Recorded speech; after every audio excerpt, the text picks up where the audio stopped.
अगर आपका पोल मिल अचानक ट्रिप कर जाए और आपको लोड काटने की जरूरत हो, तब ये समझिए कि आपका जो पोल मिल है इसमें प्रॉब्लम आज नहीं बनी है, ये प्रॉब्लम पहले से बनी हुई है, जिसे या तो इग्नोर किया गया या देखा नहीं गया या तो फिर ऑब्जर्वेशन इसकी अच्छे से नहीं हुई है। हेलो दोस्तों, मैं हूं सी के पांडे और आज हम इसी विषय पर बात करने वाले हैं, मतलब कि मिल के पीएम पर। वैसे तो मिल का जो पीएम होता है इसमें कई डिपार्टमेंट पीएम करते हैं, जैसे कि स्टूडेंट डिपार्टमेंट, मेंटेनेंस, इलेक्ट्रिकल और ऑपरेशन साइड से भी पीएम हो सकते हैं फ्रेंड। लेकिन आज हमने जो टॉपिक उठाया है ये मेंटेनेंस पीएम पर रहेगा, लेकिन साथ ही साथ दूसरे डिपार्टमेंट की भी कुछ बातें इसमें शेयर की जाएगी फ्रेंड। आज के वीडियो में आप जानने वाले हैं पीएम क्या है, क्यों किया जाता है, work permit requirement for mill PM, emergency condition for taking mill into PM, situation where permit should not be issued. तो मेनली फ्रेंड हम ये चार चीजें आज की वीडियो में देखने वाले हैं। क्यों पीएम लिया जाता है, पीएम क्या होता है, ऐसे कौन सी कंडीशन है जिस पर हम पीएम ले सकते हैं और ऐसे कौन से कंडीशन है जिस पर जिसके रहते हमें पीएम के लिए परमिशन नहीं मिल सकती है। क्योंकि इंटरव्यू पे आपको पीएम के पहले क्या क्या सावधानियां रखनी है, किस तरह पीएम शुरू होता है, और ये जो चार बातें जो आज इसमें बताई जाएगी इसकी जानकारी लगभग बहुत सारे लोगों को नहीं होती और उनका इंटरव्यू खराब हो जाता है। इसलिए हमने स्टार्टिंग से बिल्कुल शुरू किया है और आज आपको इस वीडियो के माध्यम से पूरी जानकारी मिलने वाली है फ्रेंड। वीडियो दो पार्ट में होगी। फर्स्ट पार्ट में आपको ये चार चीजें समझाई जाएगी, सेकेंड पार्ट में आपको पूरा जो प्रोसेस होता है, क्या क्या हम करते हैं और क्या पैरामीटर्स उसके रखे जाते हैं, वो सारे आपको उसमें बताए जाएंगे फ्रेंड। तो वीडियो को बहुत ध्यान से सुनिएगा, लास्ट तक इसमें बने रहिए। तो स्टार्ट करते हैं फ्रेंड। तो first friend, introduction of PM. किसी भी इक्विपमेंट में प्रॉब्लम आने से पहले ही उसका प्रॉपर मेंटेनेंस, जिससे कि जो प्रॉब्लम आने वाली है उसे पहले ही रोक दिया जाए। क्या पीएम किसी भी समय कर सकते हैं, उसकी क्या क्राइटेरिया होती है, ये भी इसमें हम समझेंगे। मेनली फ्रेंड, जो मिल का पीएम होता है ये 25 दिन से लेके 1 महीने तक के इंटरवल में किया जाता है फ्रेंड।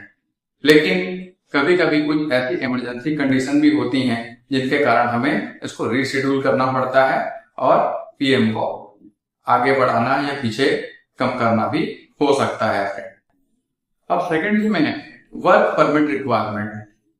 वर्क परमिट क्या होता है? वैसे तो परमिट सभी को पता होती है कि हमें काम करना है तो परमिट होनी चाहिए, लेकिन परमिट में वैसी कौन सी बातें होती है जिसकी वजह से हमें परमिट दी जाती है, ये भी हम इस वीडियो में समझते हैं, जिससे कि आपको इसमें थोड़ी क्लियरिटी आएगी फ्रेंड। वर्क परमिट में जॉब डिटेल होता है, जिसमें जॉब का डिस्क्रिप्शन होता है, किस इक्विपमेंट में हमें काम करना है ये उसमें बताया गया होता है, टाइप ऑफ वर्क बताया जाता है, mechanical, electrical, hot work, cold work, ये सारी चीजें भी उसमें इंक्लूडेड होती है फ्रेंड। नेक्स्ट है इसमें आइसोलेशन डिटेल। अब हमने जो मिल में पीएम लिए हैं, क्या इसके लिए इलेक्ट्रिकल आइसोलेशन जरूरी है? तो बिल्कुल जरूरी होता है फ्रेंड इलेक्ट्रिकल आइसोलेशन। अगर आपको मिल में काम करना है तो इलेक्ट्रिकल आइसोलेशन बहुत जरूरी होता है। इसके लिए एमसीसी की सप्लाई हमें ऑफ करवा के रखनी होती है। मैकेनिकल आइसोलेशन जैसे कोई वाल, टेम्पर, इनका आइसोलेशन। अगर हम मिल में पीएम कर रहे हैं, मिल के अंदर हमारी एंट्री है और हम काम कर रहे हैं, इस दौरान अगर हॉट एयर या कोल्ड एयर खुलता है तो इंजरी होने के पूरे चांसेस बनते हैं, इसलिए इनका आइसोलेशन भी जरूरी होता है फ्रेंड। थर्ड होता है लोटो, लॉग आउट, टैग आउट और ट्राई आउट भी करके देखना होता है। जब भी हम किसी सिस्टम को आइसोलेट कर रहे हैं तो उसमें लोटो लगाना बहुत जरूरी होता है। जब भी हम इलेक्ट्रिकल आइसोलेशन दे रहे हैं, मैकेनिकल आइसोलेशन दे रहे हैं, तब उसमें लोटो लगाना और ये इंश्योर करना कि क्या हमने जो लोटो लगाया है ये वर्क कर रहा है, क्या लोटो लगाने के बाद भी हमारा जो गेट है, डोर है या पावर सप्लाई है ये तो नहीं आ जाएगी। तो इसे चेक करने के लिए हमें ट्राई आउट करना पड़ता है। ये भी आपसे पूछा जाता है इंटरव्यू में। आजकल फ्रेंड जो इंटरव्यू होते हैं वो काफी एडवांस हो गए हैं। पहले की तरह आप किसी भी इंटरव्यू को आसानी से पास नहीं कर सकते। इसलिए सारी चीजों को इसमें मैंने इंक्लूड किया हुआ है। अब इसमें नेक्स्ट है सेफ्टी प्रिकॉशन। अब किसी भी काम को हमें करना है तो उसके लिए सेफ्टी उतना ही इम्पोर्टेंट रोल प्ले करती है फ्रेंड। जिस तरह हम सुरक्षित घर से आए हैं प्लांट परिसर में काम करने के लिए, हमें उसी तरह ही वापस घर को जाना है। ये हमें मानकर ही काम करना चाहिए फ्रेंड। तो सेफ्टी उतना ही जरूरी होता है, इसलिए प्रॉपर पीपीई मेंटेन करिए। अगर आपने हॉट वर्क लिया हुआ है तो उसके लिए फायर एक्सटिंग्विशर भी आपको वहां पर जरूरी होता है। हैंड ग्लव्स मास्क वेयर करके ही मिल में काम करना चाहिए। इसमें नेक्स्ट पॉइंट जो है ये मैन पावर की डिटेल है कि आपके परमिट में मैन पावर की जो डिटेल है वो फिल होनी चाहिए। जब आपका कोई मैन पावर मिल के अंदर एंट्री करता है तो उसका इन का सिग्नेचर, जब आउट करता है तो आउट का सिग्नेचर, हर 1 घंटे में उसे एक बार कम से कम बाहर फ्रेश एयर में आना चाहिए। तो ये सारे डिटेल उसमें लिखी हुई होनी चाहिए। ऑक्सीजन का परसेंटेज, किसी बंदे के कन्फाइंड स्पेस में घुसने से पहले ऑक्सीजन का परसेंटेज चेक किया जाता है कि प्रॉपर वहां पर ऑक्सीजन अवेलेबल है या नहीं है। तो वो सारी चीजें इसमें डिटेल मेंशन होनी चाहिए फ्रेंड। तो इसमें नेक्स्ट में इसी में ऑथराइजिंग सिग्नेचर, मतलब कि वो बंदे जो इसमें ऑथराइज रोल प्ले करते हैं, जैसे कि जो इशूअर है जिसने परमिट इशू किया हो, अप्रूवर है जैसे शिफ्ट इंचार्ज जिसने अप्रूव किया हो, अटेंडेंट है जो वहां पर रह के काम कराएगा, रिसीवर जिसने इसे रिसीव किया है। तो इन सभी के सिग्नेचर प्रॉपर वहां पर उस परमिट में हमें दिखने चाहिए। और फील्ड में ही हमारा परमिट, जो वहां पर बंदा ऑब्जर्वर होगा उसी के पास ही हमारा परमिट होना चाहिए। ये सारी चीजें आपको इंश्योर करनी होती है फ्रेंड। इसमें परमिट वैलिडिटी, अब परमिट वैलिडिटी में उसमें आपका डेट मेंशन होना चाहिए कि किस डेट में परमिट लिया गया है और कितने समय के लिए परमिट लिया गया है, उसका स्टार्ट टाइम और एंड टाइम उसमें मेंशन होना चाहिए फ्रेंड। या वो परमिट सिर्फ एक शिफ्ट के लिए लिया गया है, जैसा कि 3 शिफ्ट प्लांट में लोग काम करते हैं, shift B shift C shift, तो वो चीजें भी उसमें मेंशन होनी चाहिए। अगर वो सिर्फ शिफ्ट के लिए है तो नेक्स्ट शिफ्ट में भी अगर वो काम कंटिन्यू होता है तो उसे आपको रिन्यूअल कराना जरूरी होता है। साथ ही इन सारे लोगों का सिग्नेचर जो मैंने जस्ट आपको पहले पॉइंट बताया वो उसमें होना चाहिए। रिस्क और हजार्ड ये मेंशन होना चाहिए उस परमिट में कि उस जगह पर जब हम काम कर रहे हैं, अब हम मान लीजिए नए गए हैं वहां पर, हमें पता नहीं है, हमें तो कह दिया कि ठीक है आप इसमें जाइए और काम करिए। अब हम नए हैं और या पुराने भी हैं, लेकिन हमें अगर कोई चीजें पता नहीं है तो हम कैसे जान सकते हैं? तो वो उस परमिट में मेंशन होना चाहिए कि हीट है वहां पर, या मूविंग पार्ट है, वो डस्ट है वहां पर, या पॉसिबल हजार्ड जो वहां पर अवेलेबल हो सकते हैं, उस परमिट में मेंशन होने चाहिए फ्रेंड। लास्ट में वर्क क्लोजर और कंप्लीशन उसमें होना चाहिए। और 9 जो है फ्रेंड इसमें कन्फाइंड स्पेस एंट्री, क्योंकि मिल कन्फाइंड स्पेस के अंदर आता है तो कन्फाइंड स्पेस का एक सर्टिफिकेट उसमें रहेगा, उसमें ऑक्सीजन के परसेंटेज लिखे हुए होंगे, उसी में ही आपको कन्फाइंड स्पेस में जो लोग गए हैं उनकी एंट्री वहां पर दिखानी होती है फ्रेंड। तो ये सारी चीजें आपको ईएम के लिए जो हमने वर्क परमिट लिया है इसके अंदर में ये सारी चीजें मेंशन होनी चाहिए, तब ये वर्क परमिट है ये वैलिड माना जाएगा। अब नेक्स्ट इसी में आगे बढ़ते हैं। अब ऐसी सिचुएशन जब हमें परमिट नहीं दिया जा सकेगा। पहला है जब बॉयलर या आपकी यूनिट हाई लोड पर चल रही हो, हाई लोड डिमांड पर चल रही हो, ऐसे कंडीशन पर आपको वर्क परमिट नहीं दिया जा सकता है, भले ही आपका जो शेड्यूल टाइम है वो मिल का आ चुका हो। ऐसे सिचुएशन पर भी आपको मिल का जो पीएम शेड्यूल है उसको रीशेड्यूल करना पड़ सकता है। सेकेंड है इसमें अगर आपके बॉयलर में कोई स्पेयर मिल अवेलेबल ना हो, ऐसे टाइम पर भी आपको मिल परमिट के लिए नहीं दिया जा सकेगा। थर्ड है जब ग्रिड डिमांड आपकी हाई है, तभी ऐसे कंडीशन बनते हैं कि मिल आपको पीएम के लिए अवेलेबल नहीं हो पाएगी। फोर्थ है इसमें अगर कोल की क्वालिटी अगर सही नहीं है, लो जेसीबी का कोल है या कोल में पत्थर की क्वांटिटी ज्यादा है या मॉइस्चर परसेंटेज ज्यादा है, तो जिसकी वजह से हमें अगर इस मिल को दे देते हैं परमिट के लिए और अगला मिल हमारे लोड की डिमांड को पूरा नहीं कर पाता, तब हमें लोड काटना पड़ सकता है फ्रेंड। तो ऐसी कंडीशन पर भी हम मिल को पीएम के लिए अलाउ नहीं करते हैं। फिफ्थ कंडीशन इसमें है फर्नेस का अनस्टेबिलिटी, मतलब इसका जो फ्लेम है वो फ्लक्चुएट कर रहा हो, प्रॉपर फ्लेम ना आ रही हो, ऐसे कंडीशन पर भी आपको मिल पीएम के लिए नहीं दिया जा सकता है। सिक्स है इसमें अदर इक्विपमेंट इशू। अब अदर इक्विपमेंट में जैसे आईडी फैन, पीए फैन या एफडी फैन, जब इनमें कोई इशू चल रही हो, कोई प्रॉब्लम चल रही हो, सी लेयर फैन हो गया, तब भी आपको मिल को पीएम के लिए अवॉइड करना चाहिए। सेवंथ है stand by mill issue.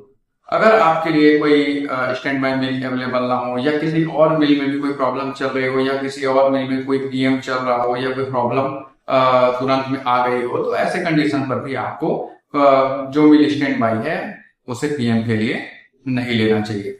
Ninth है जब कोई इमरजेंसी सिचुएशन या कोई मेजर ब्रेकडाउन हुआ हो, ऐसे कंडीशन पर भी आपको मिल पीएम के लिए नहीं मिल सकता है। नेक्स्ट है इसमें मेन पावर और टूल। जब मेन पावर की प्रॉपर अवेलेबिलिटी ना हो, अगर कोई काम ऐसा है जिसमें आपको 5 लोगों की जरूरत पड़ेगी लेकिन हमारे पास 2 ही लोग हैं, तो इस कंडीशन पर भी हमारा जो टाइमिंग है वो बढ़ जाएगा, क्योंकि हमारे परमिट में टाइमिंग उसमें दी होती है कि 2 घंटे लगेंगे, 4 घंटे लगेंगे, एक शिफ्ट लगेगा। तो प्रॉपर मैन पावर की अवेलेबिलिटी उसमें होनी चाहिए उस काम को करने के लिए। और जरूरी टूल, जैसे कि किसी काम को करने के लिए हमें चेन ब्लॉक की जरूरत है या हमें हाइड्रा की जरूरत है रोलर को चढ़ाने के लिए, लेकिन उस समय हाइड्रा अवेलेबल नहीं है, चेन ब्लॉक नहीं है या कोई ऐसा टूल जो प्रॉपर अवेलेबल ना हो, ऐसे टाइम पे भी हमें मिल को पीएम के लिए लेने से बचना चाहिए। अब अभी आपने जो देखा वो था कि ऐसे कौन से कंडीशन थे जिसमें आपको मिल पीएम के लिए नहीं दिया जाना चाहिए या मिल को समय पीएम के लिए नहीं लेना चाहिए। ऐसे कौन से कंडीशन है जिसमें पीएम रीशेड्यूल हो सकता है और उसे पीएम के लिए तुरंत में लिया जा सकता है। तो ऐसे सिचुएशन भी बनते हैं फ्रेंड, तो वो भी हम समझते हैं इसमें पहला है हाई वाइब्रेशन। मिल में आपकी जो सेपरेटर बॉडी है, क्लासीफायर बॉडी है और आपकी स्क्रैपर बॉडी, इसमें किसी में भी अगर हाई वाइब्रेशन अगर आपको लगता है और लगता है कि मिल अभी तुरंत चेक कराना चाहिए, ऐसे टाइम पर भी आपको मेंटेनेंस की जरूरत पड़ती है। ऐसे टाइम पर भी अगर इस मिल का पीएम अगर 10 दिन बाद होना था, तब आप इसको चेक कराकर अगर आपके पास टाइम है, दूसरा मिल अवेलेबल है, तब आपको रीशेड्यूल इसे किया जा सकता है। अब सेकेंड है बेरिंग टेम्परेचर है। अब बेरिंग टेम्परेचर मीन्स आपका क्लासीफायर हो गया, मेन मोटर हो गया, गियर असेंबली हो गई और एलओपी हो गए। तो इनमें क्या होता है कि बेरिंग की जरूरत तो पड़ती ही है, तो इसके बेरिंग टेम्परेचर हाई होने पर भी आपको मिल को चेक कराना होता है। तो ऐसे टाइम पर भी आप इसको रीशेड्यूल करके पीएम के लिए दिया जा सकता है। नेक्स्ट है इसमें टेम्परेचर इशू, जैसे मिल आउटलेट टेम्परेचर हो गया, मिल इनलेट टेम्परेचर हो गया या आपके ऑयल का टेम्परेचर हो गया है।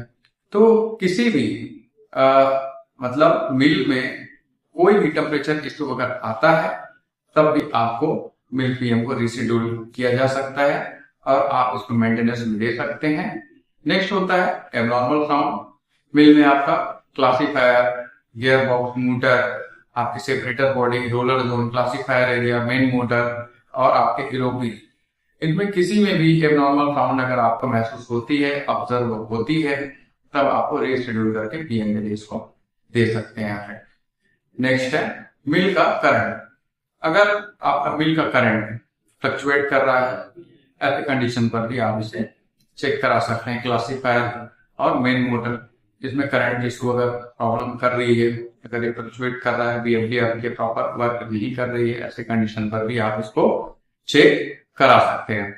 नेक्स्ट इसमें बोल फाइनेंस मीन्स अगर आपके मिल रिजेक्शन अगर बढ़े हुए हैं या मिल रिजेक्शन से बिल्कुल कोल का पाउडर आ रहा है, ऐसे कंडीशन पर भी आप मिल को पीएम रीशेड्यूल करके आप फिर से इसको मेंटेनेंस के लिए दे सकते हैं। 7th होता है सी लेयर लीकेज। सी लेयर का जो वर्क होता है फ्रेंड, ये कोल्ड डस्ट को बेरिंग या मूविंग पार्ट में जाने से रोकना होता है। ऐसे कंडीशन पर अगर आपका सी लेयर लीकेज होता है तो आपके मूविंग पार्ट जो होते हैं उसमें डस्ट जा सकता है, उसको जाम कर सकता है, तो हमें उसे तुरंत अटेंड कराना चाहिए। नेक्स्ट है फ्रीक्वेंट ट्रिपिंग।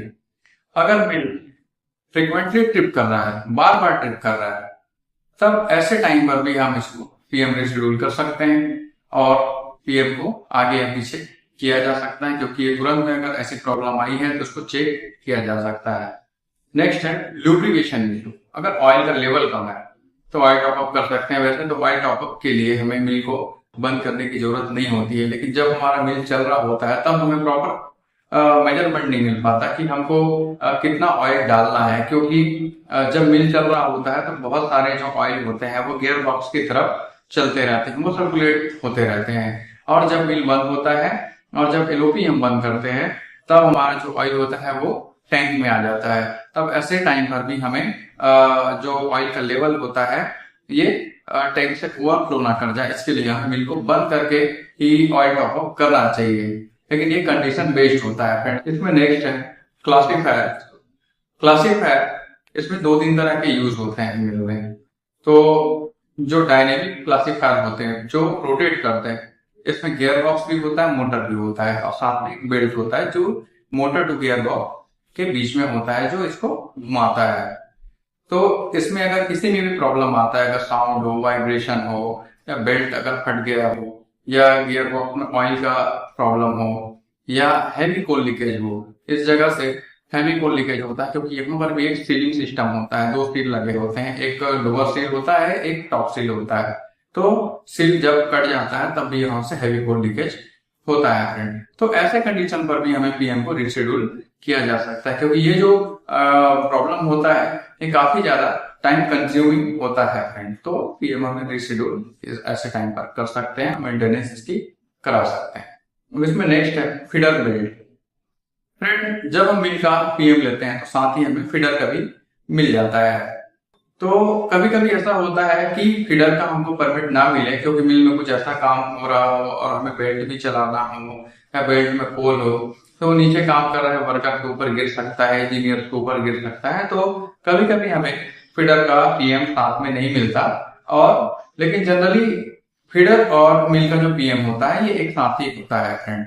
तो बेल्ट कंडीशन फीडर की चेक की जाती है, चला कर देखा जाता है कि बेल्ट स्वे तो नहीं कर रहा और ये प्रॉपर अलाइन है कि नहीं है, बेल्ट की कंडीशन ठीक है कि नहीं है, बेल्ट फटा तो नहीं, ये सारी चीजें भी चेक की जाती है।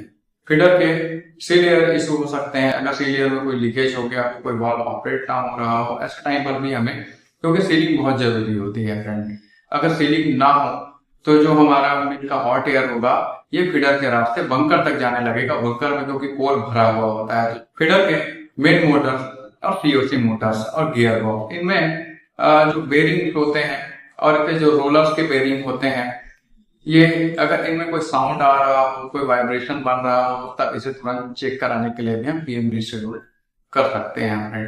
अगर सीओसी में अगर कोई प्रॉब्लम आया हो, सीओसी कभी कभी टूट जाती है, तो ऐसे टाइम पर भी हम फीडर का भी सिर्फ इंडिविजुअल पीएम लिया जा सकता है, जरूरी नहीं कि सामने मिल का भी लिया जाए। एक चीज हमेशा ध्यान रखिएगा कि मिल और फीडर का पीएम हम जनरली साथ में ही लेते हैं, लेकिन कभी कभी कुछ ऐसी प्रॉब्लम होती है कि मिल में कोई प्रॉब्लम नहीं और सिर्फ फीडर में प्रॉब्लम आई है, तब हम सिर्फ इंडिविजुअल जो पीएम का परमिट होता है ये फीडर के लिए ले सकते हैं, मेंटेनेंस का परमिट हम इसमें ले सकते हैं। ये दोनों चीजें अलग अलग होती हैं फ्रेंड, पीएम अलग होता है, ये प्रिवेंटिव मेंटेनेंस होता है, ये शेड्यूल्ड होता है। लेकिन मैंने आपको जो 3-4 कंडीशन होती है ये सारी चीजें आपको इस वीडियो में बताई है कि ऐसे कौन से कंडीशन है कि आपको पीएम के लिए मिल नहीं मिल सकता, ऐसी कौन सी कंडीशन है कि आपका जो पीएम है ये रीशेड्यूल्ड हो सकता है, और ऐसी कंडीशन भी होती है कि नॉर्मल जो शेड्यूल्ड टाइम पर आपको मिल पीएम के लिए मिलता है। तो जो नॉर्मल शेड्यूल टाइम पर जो पीएम होता है फ्रेंड, ये हम नेक्स्ट वीडियो में देखने वाले हैं, उसको बहुत ही अच्छे से समझने वाले हैं फ्रेंड। अगर आपको नॉलेज इंक्रीमेंट होती है तो जरूर वीडियो को लाइक करें, शेयर करें, सब्सक्राइब करें। मिलते हैं नेक्स्ट वीडियो।